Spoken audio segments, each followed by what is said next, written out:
ప్రపంచంలో చమురు సంక్షోభం రాబోతుందా అంటే అవునని అంటున్నారు ఆర్థిక నిపుణులు. ఇప్పటికే హర్మూజ్ జలసంధి మూసివేతతో ఆయిల్ ధరలకు రెక్కలొచ్చాయి. పాకిస్తాన్లో పెట్రోల్ ధర 50 రూపాయలు పెరిగింది. ఇక భారత్లో గ్యాస్ ధర 60 నుంచి 110 వరకు పెరిగింది. ఇరాన్, అమెరికా, ఇజ్రాయెల్ వార్ 4 వారాలకు పైగా కొనసాగే అవకాశం ఉండడంతో చైనా, జపాన్, బంగ్లాదేశ్ తో పాటు యూరోపియన్ యూనియన్ దేశాలు కూడా పాకిస్తాన్, భారత్ బాటలోనే పయనించే అవకాశం ఉంది. ఇరాన్ యుద్ధం కారణంగా ఆయిల్ సరఫరాకు అంతరాయం కలుగుతోంది. మరోవైపు ఇరాన్ దాడులతో సౌదీ అరేబియా, బహ్రెయిన్లోని ఆయిల్ ఉత్పత్తి కేంద్రాలు ధ్వంసమయ్యాయి. దీంతో ఆ దేశాల్లో ఉత్పత్తి ఆగిపోయింది. యుద్ధం 14 దేశాలకు విస్తరించింది. ఈ తరుణంలో కువైట్ చమురు ఉత్పత్తి ఎగుమతులను తాత్కాలికంగా ఆపివేసింది. కువైట్ తీరంలో ఇరాన్ ట్యాంకర్ పై దాడి జరగడంతో చమురు లీక్ అయింది. దీంతో ఉత్పత్తి నిలిపివేసినట్లు ఆ దేశం ప్రకటించింది. ట్యాంకర్ పేలుడుతో సముద్రంలో చమురు వ్యాపించింది. పర్యావరణ పరిరక్షణకు ప్రత్యేక బృందాలు పనిచేస్తున్నాయి.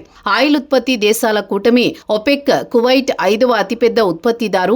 నిత్యం 2.6 మిలియన్ బ్యారెళ్ల చమురు ఉత్పత్తి చేస్తుంది. ఇప్పుడు శుద్ధీకరణ యూనిట్లను కూడా ఆపేసింది. పరిస్థితులు స్థిరపడితే తిరిగి ప్రారంభిస్తామని కువైట్ పెట్రోలియం కార్పొరేషన్ ప్రకటించింది. ఖతర్, ఇరాక్ ఉత్పత్తి పూర్తిగా ఆపాయి. యుఏఈ నిలిపివేసింది. హర్మూజ్ మీదుగా రోజుకు 170 నౌకలు ప్రయాణించాల్సి ఉండగా ఇప్పుడు కేవలం 2-3 మాత్రమే వెళుతున్నాయి. చైనా డీజిల్, గ్యాసోలిన్ ఎగుమతులు ఆపమని రిఫైనరీలకు సూచించింది. యుద్ధం కొనసాగితే మరిన్ని దేశాలు ఆయిల్ ఉత్పత్తి నిలిపివేసే ప్రమాదం ఉంది. రవాణా నిలిచిపోవడంతో చమురు ధరలు బ్యారెల్కు $150కు చేరే అవకాశం ఉంది. దీంతో అనేక దేశాల్లో ఆయిల్ ధరలు పెరగనున్నాయి.